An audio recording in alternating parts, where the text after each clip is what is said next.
Pinagbabawal pa rin ang pagpasok sa 4-kilometer radius permanent danger zone sa paligid ng Bulkang Kanlaon kasunod ng mga pagputok nito kagabi. Nananatili pa rin kasing abnormal ang aktibidad ng bulkan. Makibalita tayo kay Chona Carion.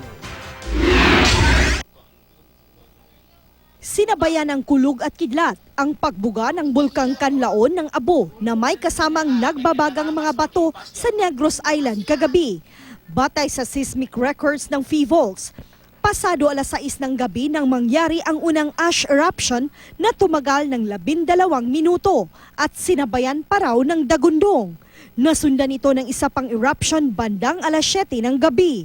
Ayon sa PHIVOLCS, mula sa bunganga ng bulkan ay umabot ng 1,500 metro ang taas ng ibinugang Abo. Nakaranas daw ng ashfall sa sitio Gintubhan sa Barangay Araal sa La Carlota, Negros Occidental. Nagkaroon din ng bushfire dahil sa mainit na batong lumabas sa bulkan. Phreatic ang uri ng eruption. Ibig sabihin, hindi magma kundi abo at mga bato ang inilabas ng bulkan. Ang mga kulog at kidlat naman nasaksihan kasabay ng pagsabog ng kanlaon ay normal lang daw. Bandang alas 10 ng gabi, nagkaroon ng 2 episode ng volcanic tremors o lindol. Pag sumasabog po volcano at nagitsa ng steam at abo, may mga charges yan, ano? Kaya nagkakaroon ng kidlat. Common po yan sa mga volcanic eruption. Wala naman daw lava flow na nanggaling sa bulkan. Meron din tayong tinatawag na continuous GPS network. Ito ay high resolution network na nagsusukat o nagdidetect ng ground deformation o yung pamamaga ng bulkan.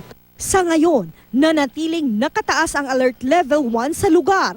Ito po ay nangangahulugang abnormal at posible pang magkaroon ng mga minor eruptions na dulot ng pagpapakulo ng tubig.